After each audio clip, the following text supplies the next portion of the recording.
ప్రధానంగా రాష్ట్రంలో విన్నది ఏంటంటే ధరణి చట్టం వచ్చిన తర్వాత నిషేధిత జాబితా అనేది పెద్ద పెద్ద సమస్యగా ఉన్నది. ఇది పట్టా భూములు కూడా నిషేధిత జాబితాలో పడ్డ దాఖలాలు చాలా ఉన్నాయి.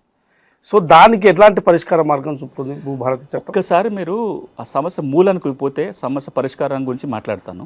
ఇది 2007 నుంచి వచ్చిన సమస్య. 2007లో మనము రిజిస్ట్రేషన్ చట్టంలో ఒక సవరణ చేసుకొని సెక్షన్ 22A కొత్తగా చేర్చాం రిజిస్ట్రేషన్ యాక్ట్లో. ఇది ఎందుకు పెట్టామంటే అప్పుడు కోనేరు రంగారావు ల్యాండ్ కమిటీ సిఫార్సు మేరకు పెట్టాల్సి వచ్చింది. ఎందుకు అంటే ఏ భూమిని అయితే అమ్మకూడదో ఆ భూముల రిజిస్ట్రేషన్ కూడా జరుగుతున్నాయి. ప్రభుత్వ భూమి, అసైన్మెంట్ భూమి, సీలింగు, ఎండోన్మెంటు, వక్ఫ్ ఇవన్నీ అమ్మకాలు కొనుగోలు జరగకూడదు, కానీ రిజిస్ట్రేషన్ జరుగుతున్నాయి. ఎందుకు అంటే సబ్ రిజిస్ట్రార్కి రిజిస్ట్రేషన్ తిరస్కరించే అధికారం లేదు. సబ్ రిజిస్ట్రార్ అనేవాడు డాక్యుమెంట్ రిజిస్టర్ చేస్తున్నాడు కానీ టైటిల్ రిజిస్ట్రేషన్ చేయట్లా. మరి ఈయన తిరస్కరించే అధికారం కల్పించడం కోసం ఈ సెక్షన్ 22 ఏమంటుందంటే ఏ భూములనైతే రిజిస్ట్రేషన్ చేసుకోకూడదో ఆ జాబితాని జిల్లా కలెక్టరు సబ్ రిజిస్ట్రార్కి పంపాలి అని మీరు చెప్పారు. అట్లా 2007 నుంచి ఆ జాబితా తయారు చేసి సబ్ రిజిస్ట్రార్కి పంపారు. ఇవి నేను చెప్పిన కేటగిరీ భూములు మాత్రమే ఆ లిస్టులో ఉంటే మనం అందరం సంతోషపడాలి. కానీ ఆ జాబితా తయారయ్యేటప్పుడు చాలా చోట్ల రకరకాల కారణాల వల్ల పట్టా భూములు కూడా కలిసిపోయినాయి. దాంట్లో ఓ సర్వే నెంబర్లో 4 ఎకరాలు ఉంది, ఎకరం వక్ఫ్ భూమి ఉంది, 3 ఎకరాలు పట్టా భూమి ఉంది, మొత్తం నెంబరు నిషేధ జాబితాలో పెట్టారు.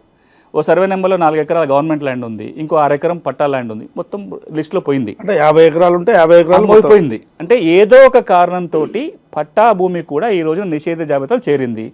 నిషేధ జాబితాలో ఉండి పెళ్లికో ఏదో వైద్యానికో విద్య కోసమో ఆ భూమి అమ్ముకుందామని తీరాపోతే రిజిస్ట్రేషన్ జరగట్లా.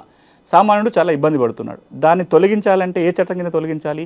రిజిస్ట్రేషన్ చట్టం కింద జిల్లా కలెక్టర్కి కానీ వక్ఫ్ ట్రిబ్యునల్కి ఎండోన్మెంట్ ట్రిబ్యునల్కి మాత్రమే అధికారాలు ఉన్నాయి కాబట్టి ఏం చేయడానికి అవకాశం లేదు. ఈ రోజున ఆ జాబితా మాత్రం మీకు భూభారతి వెబ్సైట్లో ఉంటుంది తప్ప ఆ జాబితా సవరణ జరగాలంటే మాత్రం రిజిస్ట్రేషన్ చట్టం కింద జరగాలి, భూభారతి చట్టం కింద కాదు. కానీ ప్రభుత్వం ఏమంటుందంటే రెవెన్యూ సదస్సు జరిగినప్పుడు ఈ నిషేధ జాబితాలో సమస్యలు ఉంటే కూడా దరఖాస్తు పెట్టుకోవచ్చు, వాటి పరిష్కారం కూడా చేస్తామని ప్రభుత్వం చెప్తుంది. కాబట్టి అది భూభారతి చట్టం పరిధిలో రాకపోయినా పరిష్కారం దొరికే అవకాశం అయితే ఈ రెవెన్యూ సదస్సులో ఉంటుంది.